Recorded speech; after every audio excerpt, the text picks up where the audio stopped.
రెపాటి మాట. ఈ మాట చెప్తున్నప్పుడు రెబెక్కల తన ప్రారంభ స్థితి ఎక్కడ ప్రారంభించబడిందంటే తండ్రి యొక్క గొర్రెలను అరణ్యంలోనికి తీసుకువెళ్ళి మేపుతున్న స్థితి. పెట్టారు. ఈ మాట చెప్పేసరికల్లా ఆయన ఎక్కడ ఉన్నాడు అంటే కిరీటం పెట్టుకుని రాజవస్త్రాలు వేసుకొని సింహాసనం మీద కూర్చుండి రాజ ప్యాలెస్ లో కూర్చుండి ఈ మాటని జ్ఞాపకం చేస్తారు. దావీదుని దేవుడు ఇంతగా హెచ్చించటానికి దావీదులో 3 ప్రాముఖ్యమైన విషయాలు మీ ముందుంచాలని నేను ఆశపడుతున్నాను. ఏంటి ఆ 3 ప్రాముఖ్యమైన విషయాలు అంటే, మొదటిగా దేవుని యొక్క సన్నిధి పట్ల, దేవుని యొక్క మందిరం పట్ల భారం కలిగిన వ్యక్తి దావీదు. మొట్టమొదటిగా దేవుని కొరికే ఒక స్థలమును చూడాలని తన హృదయంలో ఒక భారం ఉంది. అది 132వ సంకీర్తనలో 3వ వచనానికి మనం వెళ్తే ఆ విషయం మనకు అక్కడ కనిపిస్తుంది.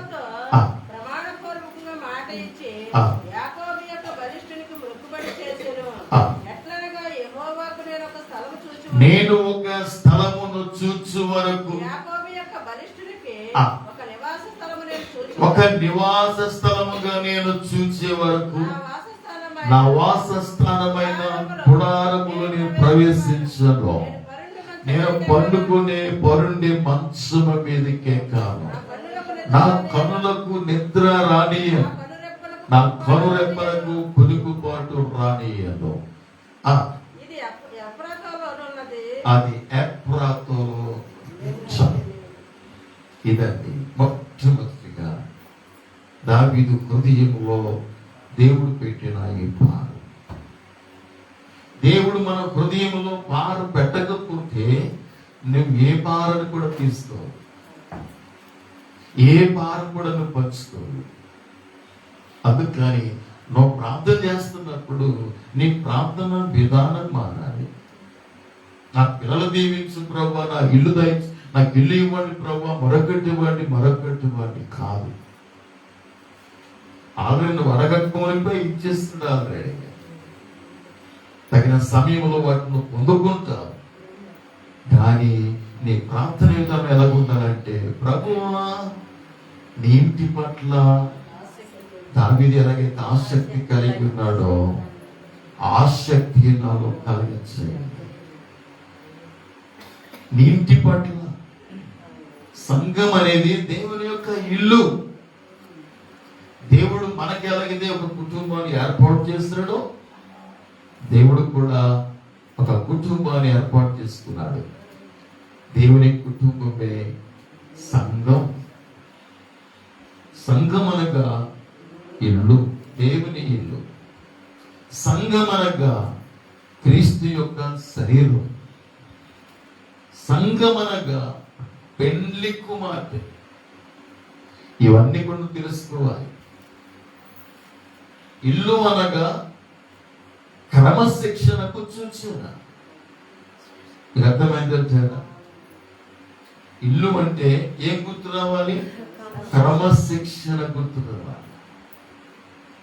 శరీరం అనగా ఏం గుర్తు రావాలో తెలుసా? ఏం పెట్టారా? ఏక మనసు గుర్తు రావాలి, సహవాసం గుర్తు రావాలి. నీ శరీరంలో ఎంత సహవాసం ఉందో నీకు తెలుసా? అన్ని అవయవాలు కూడా సహవాసం కలిగి ఉంటాయి. నీ ప్రయత్నం లేకుండానే నీ కుడి చేయి చేయవలసిన పని కుడి చేయి చేస్తుంది, ఎడము చేయి చేయవలసిన పని ఎడము చేయి చేస్తుంది. ఎప్పుడైనా పోటీ పట్టు మీరు చూస్తారా? దేహంలో ఎప్పుడు పోటీ ఉండదు. ఎంత అద్భుత రీతిలో దేవుడు శరీర నిర్మాణం చేస్తాడో ఎప్పుడైనా నువ్వు ఆలోచన చేసావా? శరీరం అంటే ఇదే. ఆ సహవాసము, ఆ ఐక్యత కాపాడుకోవలసిన బాధ్యత మనది. దేవుని స్తోత్రం. ప్రభువు ప్రియ దేవుని బిడ్డ, మనం కాపాడాలన్న దాన్ని. మూడవదిగా సంఘమును పెండ్లి కుమార్తెగా ఎందుకు చెప్తున్నాడో తెలుసా? పెండ్లి కుమార్తె అనగా సిద్ధపాటు. దేవుని స్తోత్రం. ఏంటి చెప్పండి? పెండ్లి కుమార్తె అనగా సిద్ధపాటు. సిద్ధపాటు లేకుండా పెళ్లి స్థలానికి వెళ్తుందండి పెండ్లి కుమార్తె? వెళ్ళదుగా. అదే పిల్లలు. ఎందుకంటే ఆ 1000 మంది ఉన్నా, 1,00,000 మంది ఉన్నా, 10,000 మంది ఉన్నా, అందరిలో హైలైట్ అయ్యేది ఎవరంటే పెండ్లి కుమార్తె. పెండ్లి కుమార్తె. అందుకని విలువైనటువంటి ఆభరణాలు, విలువైన వస్త్రాలు ధరించుకొని ఆ స్థలానికి ఆమె వెళ్తుంది. మధ్యకాశానికి వెళ్ళబోతున్నా, పెండ్లి కుమారుని కలుసుకోవడానికి వెళ్ళబోతున్నా. నువ్వు సిద్ధపాటు లేకుండా వెళ్తావు అక్కడికి. అందుకని సంఘం అనే విషయాన్ని ప్రస్తావించినప్పుడు నీలో మొదటిగా క్రమశిక్షణ అనేది ఉండాలి. రెండవదిగా నీలో ఐక్యత అనేది, ఏక మనస్సు అనేది నీలో ఉండాలి. మూడవదిగా సిద్ధపాటు అనేది నీలో ఉండాలి. దేవుని స్తోత్రం. కాబట్టి ప్రభువు ప్రియ దావీదు దేవుని యొక్క ఇంటి గురించిన భారం దావీదులో ఉందండి. ఆ మాట ఎక్కడ కనిపిస్తుంది తెలుసా? 69వ సంకీర్తన 9వ వచనానికి వెళ్తే అక్కడ మాట మనం చూస్తాం. చదవండి. నీ ఇంటిని కూర్చిన ఆశ నన్ను భక్షించున్నది. చదవండి. నా ఇంటిని గురించిన ఆసక్తి భక్షిస్తున్నాడా? నీ ఇంటిని గురించిన ఆసక్తి భక్షిస్తుందా? నా ఇల్లు అంటే నా కుటుంబం వస్తుంది. దావీదు అట్లా అంటున్నా, నీ ఇంటిని కూర్చిన ఆసక్తి నన్ను భక్షిస్తుంది. గుండెలు మీద చేసుకుని దావీదుతో పాటు మాటలు చెప్పగలవా? ఎన్ని సంవత్సరాలు క్రైస్తవులుగా ఉన్నావు కదా, ఈ మాటను చెప్పగలవా? ఈ మాటను ఎప్పుడు చెప్తావా అని పరలోకం నుండి దేవుడు చూస్తున్నాడండి. పరలోకం తొంగి చూస్తున్నాడు. ఏదే పెట్టారా? ఆ భారం నాలో పెట్టు ప్రభువా, ఆసక్తి నాలో ఉంచు ప్రభువా. నీ పని కొరకు పరిగెత్తేటువంటి భారమునాలు ఇవ్వండి ప్రభువా. నువ్వు అడగకుండగా దేవుడు భారాలు ఇవ్వడు. నువ్వు ప్రార్థించుండగా దేవుడు భారాలు ఇవ్వడు. నీవెందుకు భారం లేకుండా ఉన్నావంటే నీ గురించే, ఎప్పుడు నీ గురించి అడుగుతున్నావే తప్ప దేవుని కొరికే, దేవుని ఇంటి కొరికే ఆ భారాలు నువ్వు అడగట్లేదు కనుక దేవుడు ఆ భారాలతో నేను ఇవ్వలేకపోతున్నాడు. అందుకని ఈ దినం నీ ప్రార్థన విధానం మార్చు. నీ ప్రార్థన విధానం మార్చు. ఒకవేళ ఆ భారాలు నీకు లేకపోతే ఏదో వచ్చానులే వెళ్ళానులే అనుకున్నట్టుగా కాలయప్ప చేస్తే ఆ దినాన్ని నువ్వు ఏడుస్తావు, కన్నీరు కారుస్తావు, సిగ్గుపడతావు. ఏ దినమో తెలుసా? 2వ కొరింథీ పత్రిక 5వ అధ్యాయము 10వ వచన భాగాన్ని చదువుతాం. ఎందుకనగా తాను జరిగించిన క్రియల చొప్పున మంచివైనను సరే చెడ్డవైనను సరే దేహముతో జరిగించిన వాటి ఫలము ప్రతివాడు పొందునట్లు మనమందరం క్రీస్తు న్యాయ పీఠము ఎదుట ప్రత్యక్షము కావలయును. ఈ రోజు నీకు భారం లేకపోతే, సన్నిధి పట్ల, దేవుని పని పట్ల, ఆత్మల పట్ల భారం లేకుండా నువ్వు బ్రతికితే ఆ ఎదుట నువ్వు నిలబడినప్పుడు సిగ్గుపడవు, ఏడవవు, గుండ్లు బాదుకోవు. ఆ పరిస్థితి అక్కడ నీకు తటస్థించకుండా ఉండాలి అంటే అదేదో ఇక్కడ గుండ్లు బాదుకో, అదేదో ఇక్కడ బ్రతిమలాడు ప్రభుని, ఆ భారణాలు కలగచేడి ప్రభువాదు. ఇక్కడ 7 అక్కడ ఏమి ఉండదు. ఇక్కడ నీవు పరిగెత్తిన దాన్ని బట్టే, భారముతో నింపబడిన దాన్ని బట్టే దేవుని బిడ్డ అక్కడ నీకు బహుమానం అనేది ఉంటుందండి. లేదంటే అక్కడ బహుమానాన్ని కోల్పోతాం. ఈ వాటికి నువ్వు వచ్చి అలా కలిపేసి ఏదో వెళ్ళిపోతే అక్కడికి ఎలాంటి బహుమానాన్ని నువ్వు పొందుకోలేవండి, పొందుకోలేవు. కొంతమంది పని కాల్చి వేయబడినప్పుడంట వారికి నష్టం కలుగుతుందంటే, నష్టం కలిగిన వారందరూ కూడా అక్కడ ఏడుస్తారట. చదవండి, 1 కొరింథీ పత్రికలో 3:12 భాగంలో, ఎవడైనను ఈ పునాది మీద బంగారము, వెండి, వెలగల రాళ్ళు, కర్ర, గడ్డి, కొయ్యక మొదలైన వాటితో కట్టిన ఎడల వాని పని కనబడు, ఆ దినము దాని తేటపరచును, అగ్ని చేత బయలుపరచబడును, మరియు వారి పని ఏంటిదో అగ్నియే పరీక్షించును. పునాది మీద ఒకడు కట్టిన పని నిలిచిన ఎడల జీతము పుచ్చుకొనును. పునాది మీద ఒకడు కట్టిన పని నిలిచిన ఎడల జీతము పుచ్చుకొనును. లేదా కాల్చివేయబడిన ఎడల వారికి నష్టము కలుగును. నువ్వు జీతం పుచ్చుకునే పని కలిగినవా? ఇక్కడ నష్టపోయే పని కలిగి ఉన్నావా? రెండే ఆప్షన్స్, రెండే. అందుకని ఇక్కడ మీరు ఏదో నామకంగా వచ్చి వెళ్ళిపోయే వ్యక్తిగా ఉండదు. భారం కలిగి ఉంది. ప్రభువా నాకేం భారం ఇస్తారు ఆయన? దావీదు భారం కలిగి ఉన్నాడు. ఏమంటున్నాడు దావీదు? నీ కొరకు ఒక స్థలమును చూచే వరకు, తన సొంత నిర్ణయంతో కాదక్కడ, ఒక స్థలం ఉంది, దేవుడు ఏర్పరచుకున్న ఒక స్థలం ఉంది. ఆ స్థలానికి ఎవరు చేరుకోలేకపోయారు. ఇప్పుడు దావీదు ఆ స్థలమును చేరుకోవటానికి నిద్ర పట్టట్లేదంట, తన పడక మీదకి వెళ్ళట్లేదంట, కనులకు నిద్ర రానివ్వట్లేదంట. చూసారా ఎంత భారంతో ఉన్నాడు? ఏ స్థలం అనుకుంటున్నారు? అది సియోను అనే స్థలం. దేవుని స్తోత్రం చెప్పండి. సియోను పట్టణం అంటారు. ప్రవణతో ప్రియులారా, సియోను ఆ స్థలానికి ఎవరు చేరుకోలేకపోయారు. ఇశ్రాయేలు ప్రజలు ఎవరు చేరుకోలేకపోయారండి. కారణం ఏంటి తెలుసా?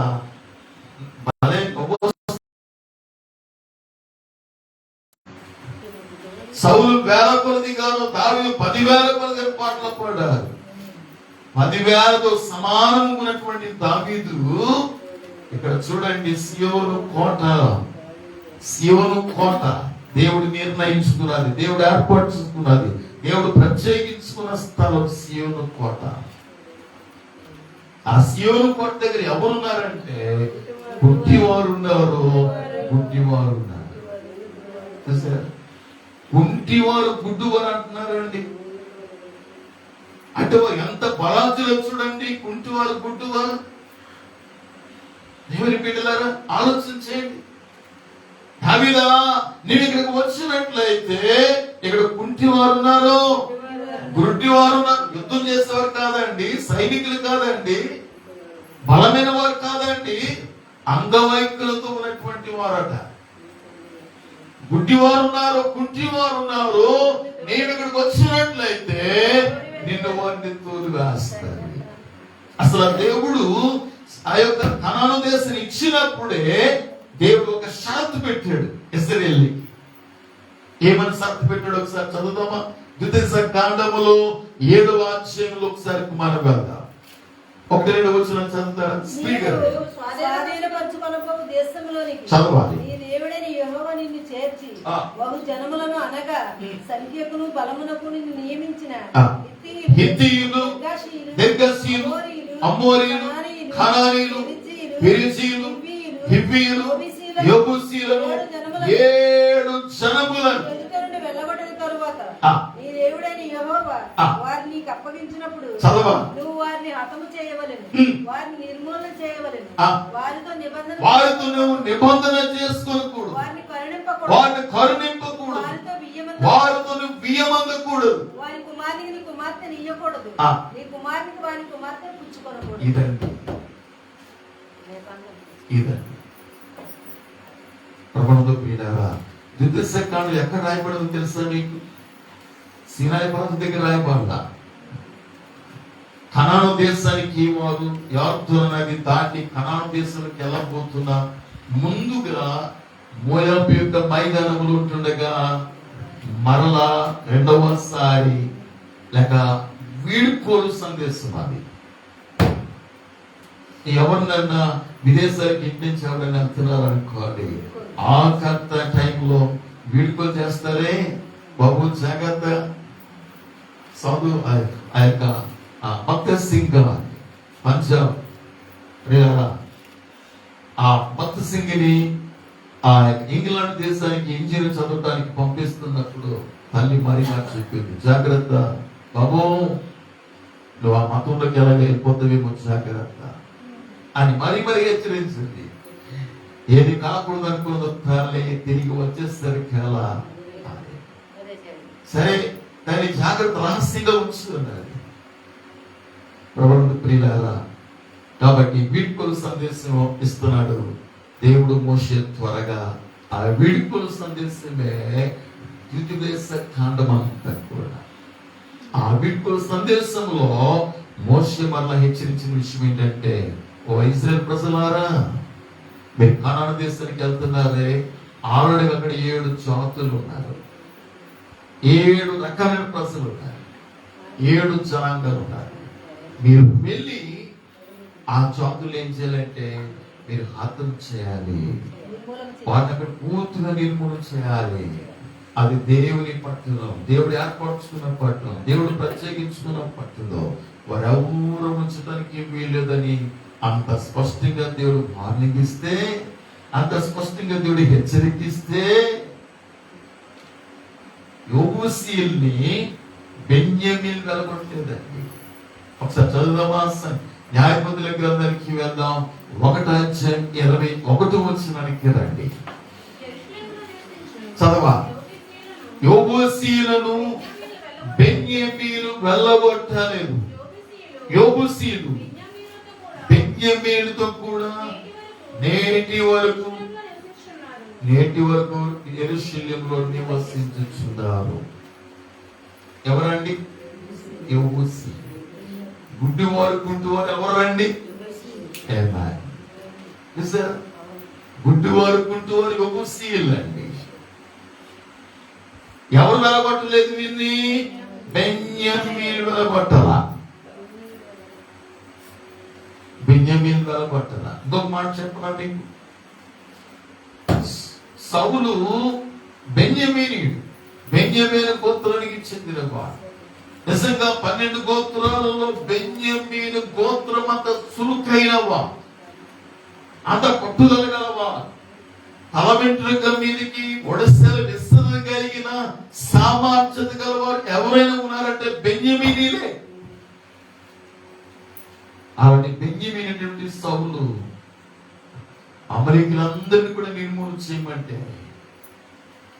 మంచి వాటన్నిటిని వైపు నుంచారు. చాలా మంది నిర్మూలన చేయాలి.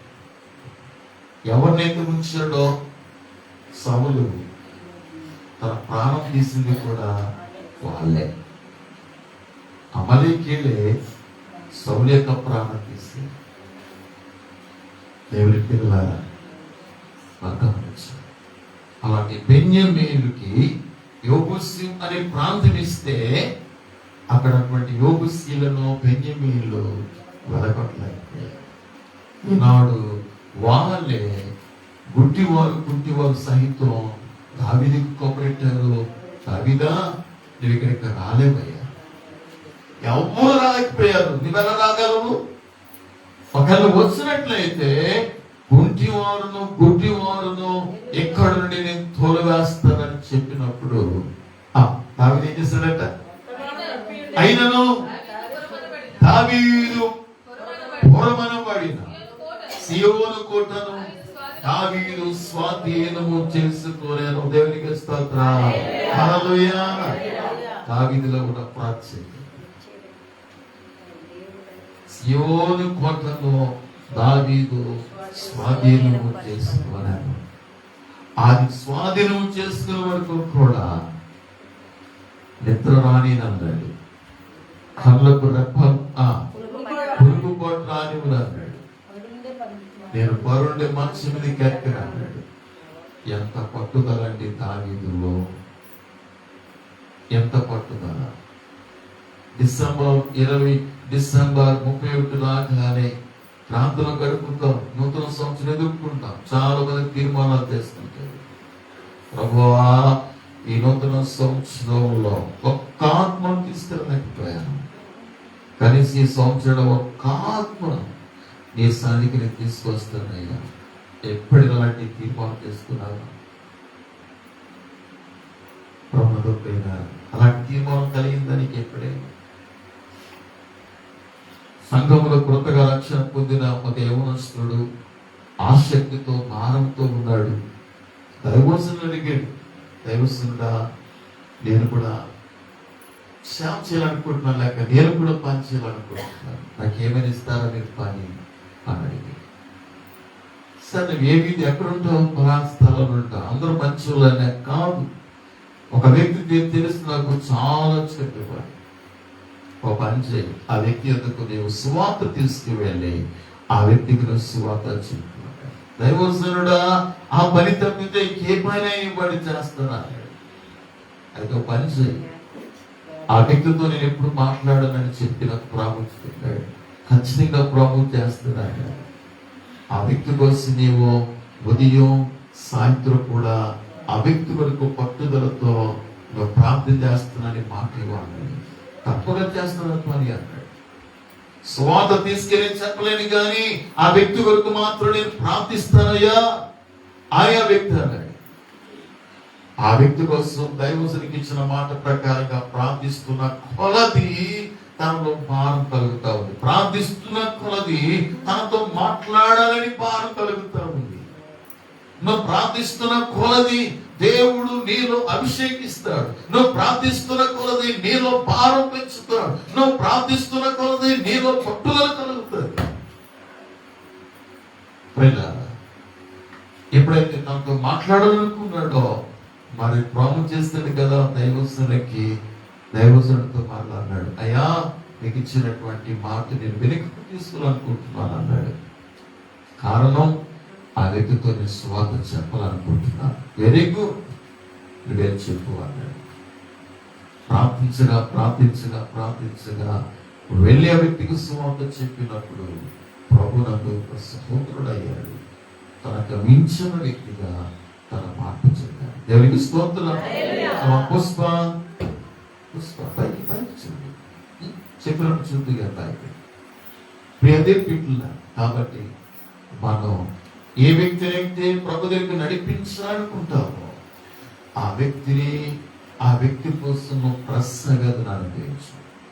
ఆ వ్యక్తి విషయంలో భారం కలిగి ఆ వ్యక్తి వరకు మొఖాల మీద కనీరు కాచు. దేవుడు ఎప్పుడు పట్టుకోవాలో, ఎలా తీసుకురావాలో, ఎప్పుడు ఎలా రక్షించాలో అన్ని కూడా ఆయన చేతిలో ఉన్నాయి. దేవునికి స్తోత్రం. హల్లెలూయా.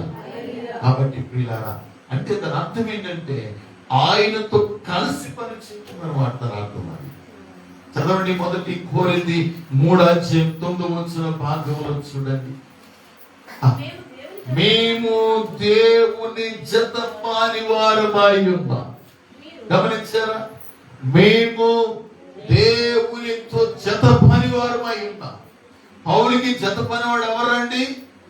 దేవుడు. దేవుని స్తోత్రం. నీవు కూడా దేవునితో జత పని వారమై ఉన్నావు. అంటే ఆయన ప్రార్థించమంటే నువ్వు ప్రార్థించాలి, ఆయన వెళ్ళమంటే వెళ్ళాలి, ఆయన మాట్లాడమంటే మాట్లాడాలి, ఆయన పాడమంటే పాడాలి, ఆయన సాక్షి ఇవ్వమంటే ఇవ్వాలి. ఆయన ఎక్కడికి నడిపిస్తే దేవుడు నీకు జత పనివాడిగా ఉంటే దేవుని పిల్లలు ఆయన జత పనివాడిగా నువ్వు చేసుకోవాలి. ఆయన జత పనివాడిగా నువ్వు చేసుకోవాలి. అప్పుడే నీ పనికి విలువ ఉంటుంది, నీ పనికి విలువ పెరుగుతుంది. దేవుని బిడ్డలారా, ప్రమాదంలో పోయినారు. కాబట్టి దయచేసి గమనించండి, ఆ స్థలాన్ని అనగా సియోను కోటను సంపాదించుంటారు. యెహోషువ కాలం మొదలుకొని యెహోషువ ఆ యొక్క కనాను దేశానికి అడుగు పెట్టాడు. యెహోషువ ఆ కనాను దేశం తీసుకుని వచ్చాడు. యెహోషువ ఆ స్థలాన్ని స్వతంత్రించుకోలేకపోయాడు. యెహోషువ తర్వాత న్యాయాధిపతులు, చాలా మంది న్యాయాధిపతులు పరిపాలన చేశారు. ఒక్క న్యాయాధిపతి కూడా సియోను కోటను పట్టుకోలేకపోయాడు. దావీదు కంటే ముందు ఒక రాజు పరిపాలన చేశాడు. సౌలు కూడా సియోను కోటను పట్టుకోలేకపోయాడు. సియోను కోట సరికదా, అసలు మందస్సము గురించిన ఆలోచనే లేదండి. మందస్సం అంటే దేవుని సన్నిధి, దేవుని స్తోత్రం. అసలు ఆలోచన లేదంట, ఆలోచన లేదంట. కానీ దావీదులో దేవుడు అపారం పెట్టాడు. నీ ఇంటిని కూర్చున్న శక్తి. ఇల్లు కట్టాలంటే ఒక స్థలం సంపాదించుకోవాలిగా. ఎవరి స్థలానికి కట్టేద్దామండి కదా. అందుకే దావీదు హృదయంలో దేవుడు పెట్టిన భారం, నీ ఇంటిని కూర్చున్న శక్తి నన్ను భక్షిస్తాను. ఎంతగా భక్షించిందంటే సియోను కోటను తాను స్వతంత్రించుకునే వరకు కూడా దేవుని యొక్క ఆత్మ తను భక్షిస్తే తనలో భారం కలుగుతాయి. ఓకే, స్థలం సిద్ధపరిచాడు. ఇప్పుడు ఆ స్థలం సిద్ధపరిచిన తర్వాత దావీదు చేసినటువంటి రెండో పని ఏంటో తెలుసు? హృదయం పెట్టారు. ఇప్పుడు మందసం ఎక్కడుంది? తెల్ల చాటుకుంటా. మొదటి సమూయేలు గ్రంథం 7:1 చదువుతారా? చదవండి. అభినదాబు ఇంటకు చేర్చి అతని కుమారుడని ఎలీజారును ప్రతిష్ఠించింది. మందసము కిర్యతయరీములో నుండిన కాలము 20 సంవత్సరములు. మొట్టమొదటిగా ఈ మందస్సం అనేది ప్రియులారా, ఇశ్రాయేలు ప్రజలు ఆ యొక్క ఐగుప్తుని విడిచిన తర్వాత కనాను ఆ యొక్క అరణ్యంలోకి వచ్చినప్పుడు అక్కడ ప్రత్యక్ష గుడారాన్ని నిర్మాణం చేశారు. దాంట్లో మందస్సాన్ని నిర్మాణం చేశారు. వారు కనాను దేశానికి వచ్చిన తర్వాత మొట్టమొదటిగా వారు చేసిన పని ఏంటో తెలుసా? చదువుదామా? యెహోషువ గ్రంథం 18:1 భాగంలో స్పీడ్గా రండి. స్వాధీనం చేసుకున్న వారందరూ శిలోహునకు కూడి వచ్చి అక్కడ ప్రత్యక్ష గుడారం వేసిరి. ఎప్పుడైతే ఇశ్రాయేలు ప్రజలు 12 గోత్రాల వారు కనాను దేశాన్ని స్వతంత్రించుకున్నారో మొట్టమొదటి వారు చేసిన పని ఏంటో తెలుసా? దేవునికి వారు మొట్టమొదటిగా దేవునికి ఏం చేశారండి? ప్రత్యక్షపు గుడారాన్ని వారు నిర్మించారు. ఇప్పుడు 12 గోత్రాల వాళ్ళు ఎవరైనా ఆరాధించాలంటే ఇక్కడికే రావాలి, ప్రత్యక్ష గుడారం దగ్గరికే రావాలి. నువ్వేం చేయాలని అక్కడికే రావాలి. ఒక రోజున జరిగిన విషయం ఏంటంటే, ఈ ఫిలిష్తీయులు ఇశ్రాయేలు ప్రజల మీదకి యుద్ధానికి వచ్చారు. చాలా మంది వెళ్ళారు, యుద్ధం చేశారు. కానీ ఇంచుమించుగా 4,000 మంది చనిపోయారు. ఎంతమంది? వాళ్ళు అనుకున్నారు, అరే ఏంటి ఒక్క ఇశ్రాయేలు అంటే ఎంతమంది తరమగలడు తెలుసా? 1000 మందిని తరమగలడు. ఇద్దరు ఎంతమంది తరమగలరు? 10,000 మంది. ఇద్దరు 10,000 మంది తరమగలిగినంత కెపాసిటీ ఇశ్రాయేలుకు ఉంటే ఇప్పుడు ఇక్కడ ఎంతమంది చచ్చిపోయారండి? 4,000 మంది చచ్చిపోయారంటే ఎన్ని కోట్ల ప్రజలు తరమవలసినటువంటి వారు. దీని కారణం ఏంటంటే దేవుని మనస్సు మన దగ్గర లేకపోవటమే అని చెప్పి వాళ్ళు అనుకుని దేవుని యొక్క మనస్సాన్ని యుద్ధ భూమిలోకి తీసుకొస్తారు. ఎప్పుడైతే దేవుని మనస్సు వచ్చిందో వాళ్ళందరూ కేకలేస్తారు. దేవుడు వచ్చాడు, వారి యొక్క గుంపులోనికి, లేకుంటే ప్రజల మధ్యకు దేవుడు వచ్చాడు అని చెప్పి ఫిలిష్తీయులు ఇంకా రోషంతో యుద్ధం చేయటం వాళ్ళు ప్రారంభిస్తారు. కానీ మందసం వచ్చిన పిల్లరా ఇంచుమించుగా 32,000 చనిపోయారు. మీరు అంతని గల కాన్ఫిడెంట్ చెప్పమంటారు. ఏలీ కుమారులైన హోప్ని ఫినెహాసులు మందసం దగ్గర ఉండి యాజకత్వం చేస్తున్నారే, వారి పాప ఫలితమే వీళ్ళందరూ చనిపోగలక తెలుస్తున్నారు.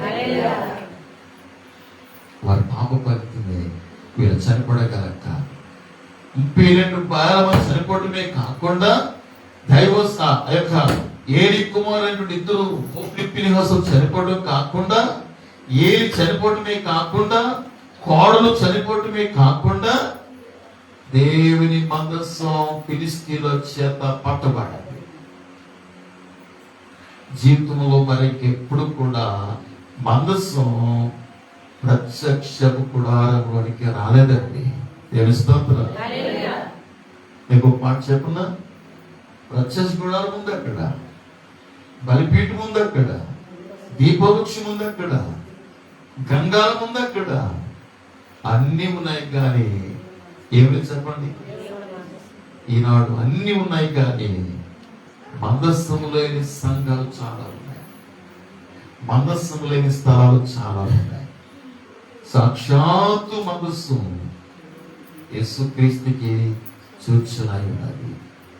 ప్రభువు ప్రియా దేవుని.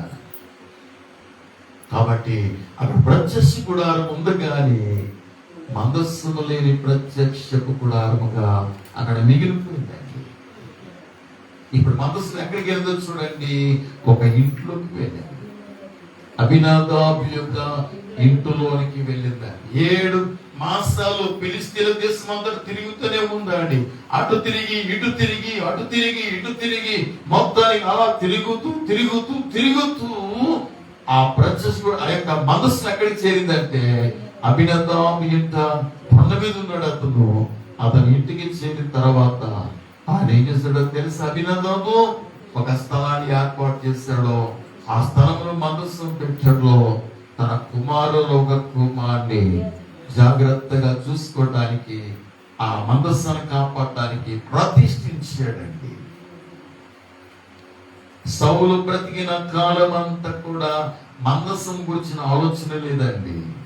కానీ దావీదు రాజు కాగానే మొదటిగా స్థలాన్ని సిద్ధపరిచాడు కదా. ఇప్పుడు సీయోను కోటలో స్థలాన్ని, ఇప్పుడు రెండో పని ఏం చేశాడంటే, చదవండి 2వ సమూయేలు గ్రంథంలో 6వ అధ్యాయం 16-17 వచనం చదవండి.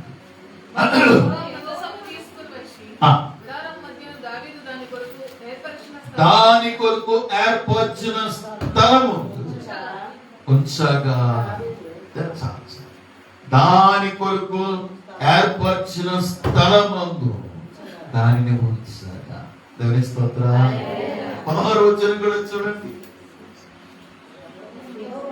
యెహోవా మందసము దావీదు పురమునకు రాగా సౌలు కుమార్తె మీకాలు కిటికీలో నుండి చూచి యెహోవా సన్నిధి గంతులు వేయుచు నాట్యమాడుచున్న దావీదును కనుగొని తన మనసులో అతని హీనపరిచి చూసారు. సౌలు ఏ ఆత్మను కలిగి ఉన్నాడో తన కుమార్తె అయినటువంటి మీకాలు కూడా అదే ఆత్మను కలిగి ఉందండి. సౌలు ఎన్నడూ దేవుని మందసం గురించి ఆలోచన చేయలే. దేవుని మనసు ఎక్కడ ఉంది దాని పెద్దమని ఆలోచనలే, దేవుని గురించిన తలంపేలే. అదే ఆత్మ. పైగా తండ్రి తేకపోయాడు, నా భర్త రాజు దావీదు తనైనా నా భర్తని తీసుకొచ్చాడు కదా అని సంతోషించిందా? వెక్కిరించడం మొదలెట్టి, అపహాసించడం మొదలెట్టింది. గమనించారా? తను ఎందుకు మనసులో హీనపరిచిందో తెలుసా? ఎందుకు తను అపహసించిందో తెలుసా? ఒకే ఒక కారణం.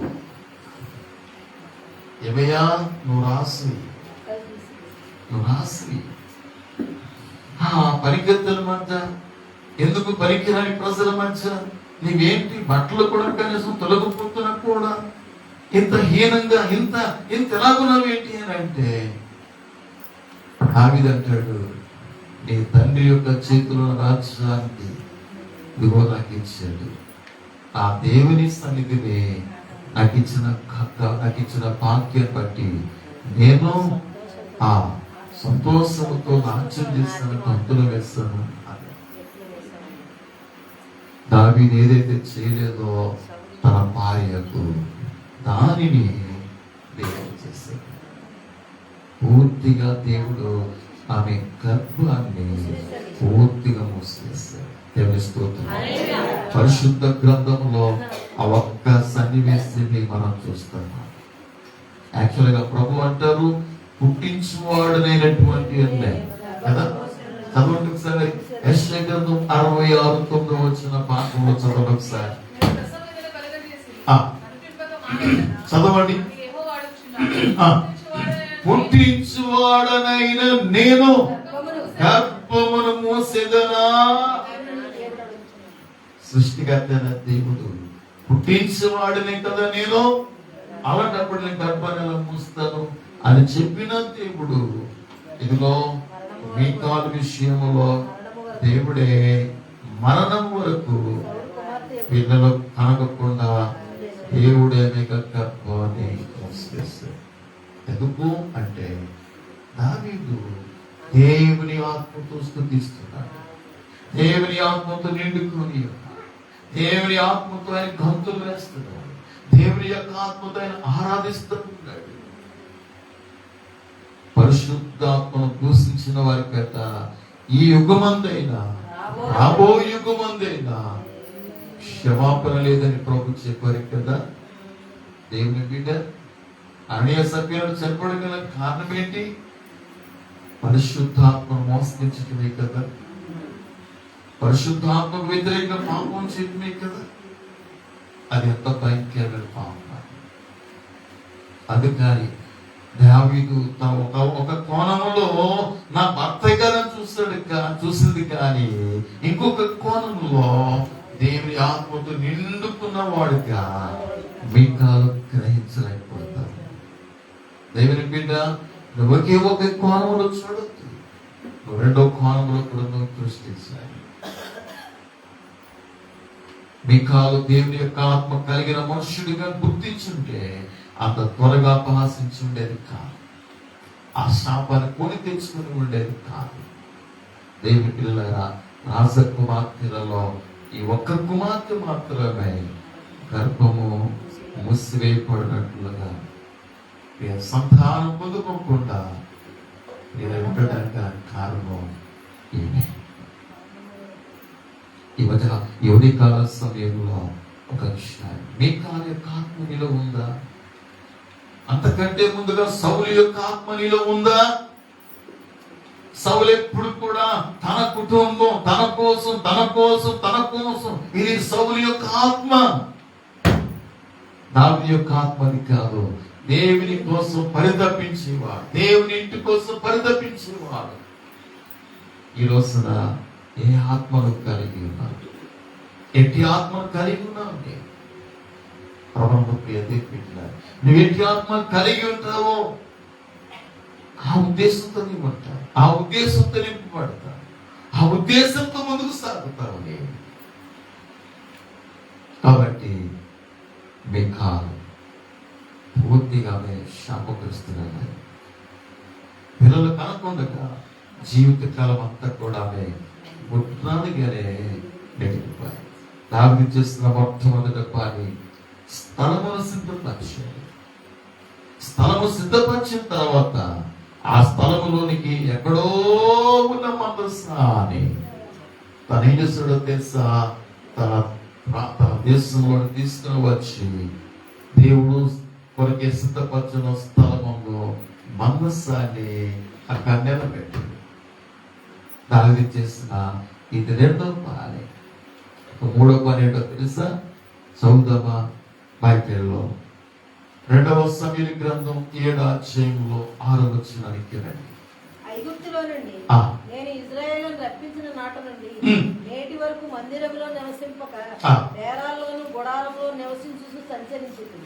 ఇశ్రాయేలుతో సంచరించిన కాలమంతయు ఉమ్. నా జనులను పోషించుడని ఆ. నేను ఆజ్ఞాపించిన ఇశ్రాయేలు గోత్రములలో ఉమ్. ఎవరితో నేను ఉమ్. దేవదారుమయమైన మందిరం ఒకటి ఉమ్. మీరు నాకు కట్టింపకపోతిరే అని ఉమ్. నేను ఎన్నడూ అనుకుని ఇంటినా. చూసారా, 40 సంవత్సరాలు అరణ్యములో సంచారం చేస్తూ వచ్చారు. కనాను దేశాన్ని స్వతంత్రించుకున్నారు, ప్రత్యేకులను నిర్మించారు, మందస్సును ఏర్పాటు చేశారు. కానీ ఇంతమందిలో ఎవ్వరికి కూడా నా మందిరం కట్టండి దేవుడు చెప్పలేదు. దేవుని కొరకు మందిరం కట్టాలని కూడా ఒక్కరికి తోచలేదు. కానీ ఎవరికి ఆ భారం కలిగిందంటే ఒక్క దావీదులకు మాత్రమే ఆ భారం కలిగింది. అంటే దేవుడు ముందే దావీదు గురించి ఒక అద్భుతమైన మాట చెప్పాడు. ఒకసారి చంద్రమ భాగాన్ని అపొస్తలుల కార్యాలకు రండి, 13వ అధ్యాయంలో చక్కటి మాట ఇక్కడ రాయబడి. తరువాత దావీదును వారికి నేను రాజుగా ఏర్పరిచి మరియు ఆయన నేను యెష్షయి కుమారుడైన దావీదును కనుగొంటిని, అతడు నా ఇష్టానుసారుడైన మనుష్యుడు, నా ఉద్దేశములన్నీ నెరవేర్చును అని చెప్పి అతని గురించి సాక్ష్యం ఇచ్చాను. దేవుని స్తోత్రం. సాక్ష్యం ఇచ్చి అతని గురించి సాక్ష్యం ఇచ్చి అతడు నా ఇష్టానుసారుడైన మనుష్యుడు. ఇన్ని సంవత్సరాలుగా నువ్వు ప్రభువు ఎదుగుతున్నావు కదా, ఇన్ని సంవత్సరాలుగా క్రైస్తవురాలుగా జీవిస్తున్నావుగా, క్రైస్తవుడిగా జీవిస్తున్నావుగా.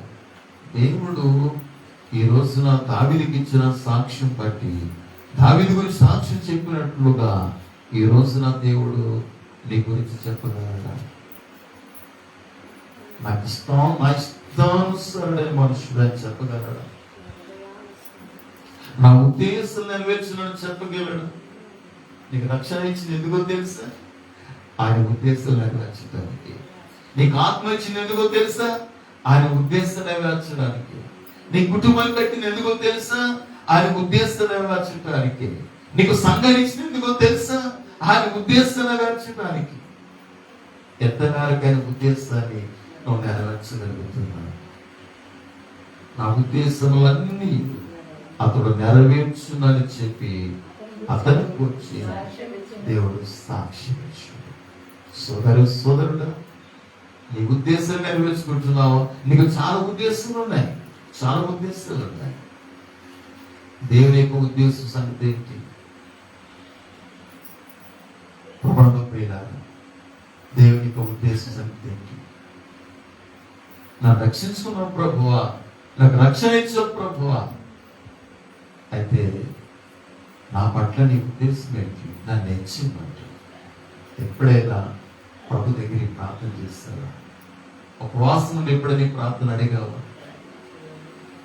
నీ లోక సంబంధం వాటి వరకు అడుగుతావు, నీవు వస్తువులు వాహనం కొరకు అడుగుతావు ఉపవాసం నుండి.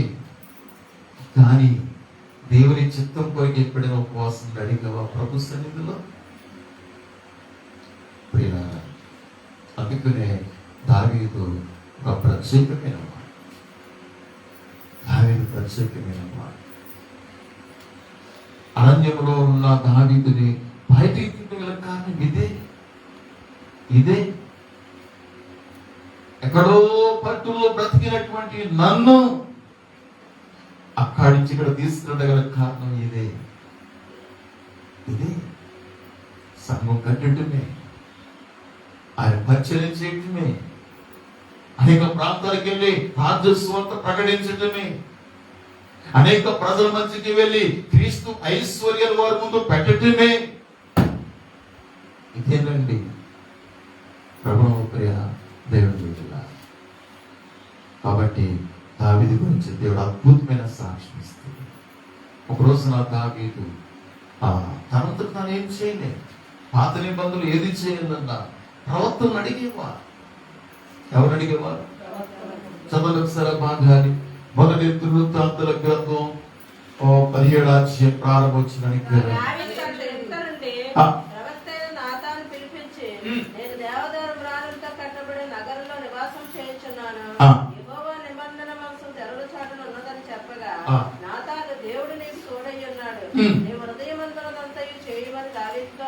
చూసారా, ప్రవక్త అయినటువంటి నాతాను దావీదు పిలుచుకున్న తర్వాత తాను చెప్తా ఉన్నాడు, అయ్యా ఎక్కడో గొర్రెదొడ్లు ఉన్నటువంటి నన్ను ఈ ఉన్నత స్థితికి నన్ను తీసుకువచ్చాడు. అయ్యా దేవుని మందసం చూస్తుంటే కళ్ళ చాటున ఉంది, స్థలం సంపాదించింది దావీదే. ఎక్కడో ఉన్న మందసాన్ని తీసుకొచ్చి అక్కడ ఏర్పాటు చేసింది దావీదే. ఇప్పుడు ఒక బ్రహ్మాండమైనటువంటి మందిరం కట్టాలని దావీదు యొక్క ప్లాన్. 2 పనులు అయిపోయి ఇంకొక 3వ పని ఉంది, మందిరం కట్టాలనే ప్లాన్. అందుకు దావీదు ప్రవక్తను పిలిచి ప్రవక్తతో సంప్రదిస్తా ఉన్నాడు. ఈ రోజున మనం ఏమాత్రం కూడా ప్రవక్తలతో సంప్రదించవలసిన అవసరం కదా. ప్రవక్తల కాలం ఎప్పుడో ఆగిపోయింది. పిల్లారా, నువ్వు సంప్రదించవలసిన అవసరం కదా. నీలోనే పరిశుద్ధాత్ముడు ఉన్నాడు. ఆ పరిశుద్ధాత్మ స్వరం వినాలే కానీ ఆయన నీకు అద్భుతమైన ఆలోచన ఇస్తున్నాడు. 32వ కీర్తన 8వ వచనం ఒకసారి జ్ఞాపకం చేస్తారా? సంకీర్తన 32 వచ్చిన భాగంలో, నేను నీకు ఉపదేశం చేస్తాను, నడవలసిన మార్గాన్ని నీకు బోధిస్తాను, నీ మీద నేను దృష్టి ఇచ్చి నీకు ఆలోచన నేను చెప్పేస్తాను. ఏం చేస్తానంటున్నాడు? ఆలోచన చెప్తున్నాడు, ఉపదేశం చేస్తున్నాడు, నీకు బోధిస్తాను అంటున్నాడు. నీ మీద దృష్టి ఇచ్చి నీకు ఆలోచన చెప్పేస్తాను. నువ్వు వింటేగా, ఆయన ఆలోచన చెప్పడానికి నువ్వు వింటేగా, నువ్వు ఆలకిస్తేగా, నువ్వు గడిపితేగా. ప్రభునందు ప్రియ దేవుని బిడ్డ, ఆలోచన చెప్పడమే కాదు, ఇంకా ఆయన ఏం చేస్తాడో చూడండి. రోమపత్రికలో 8వ అధ్యాయం 14 వచ్చిన భాగంలో ఒకసారి జ్ఞాపకం చేయండి. దేవుని ఆత్మ చేత ఎందరు నడిపించబడుదురో. ఆ దినాలలో అంతగా దేవుని యొక్క ఆత్మ రాసులో లేదండి, యాజకులు లేదండి, ప్రవక్తలు లేదండి. అప్పటికప్పుడు వచ్చి వెళ్ళిపోయేది ఆత్మ. కానీ నూతన నిబంధన కాలంలో మనం ఎంత భాగ్యవంతులు అంటే, ఎంత దీవించబడిన వారు అంటే, నేను మీ యొద్ద ఎల్లప్పుడు ఉండుటకే వేరొక పంపిస్తాను అన్నాడు. ఎల్లప్పుడు ఉండుటకే. ఈయన వచ్చిపోయేవాడు కాదు. నీవు ఆయన కొరికి ఒక స్థలమును ప్రిపేర్ చేయలే తప్ప. అర్థమైంది మాట? చదవండి, యెహెజ్కేలు గ్రంథానికి రండి, 36వ అధ్యాయం 26వ వచనానికి ఒకసారి రండి. నూతన హృదయం మీకు ఇచ్చేదను, నూతన స్వభావం మీకు కలగా చేసేదను. చదవండి, ఆపండి. నా ఆత్మను మీ యందు ఉంచి. ఎక్కడ ఉంచుతాడు? ఎక్కడ ఉంచుతాడండి తన ఆత్మను? అందుకే మొదటి మాట ఏముంది చదవండి.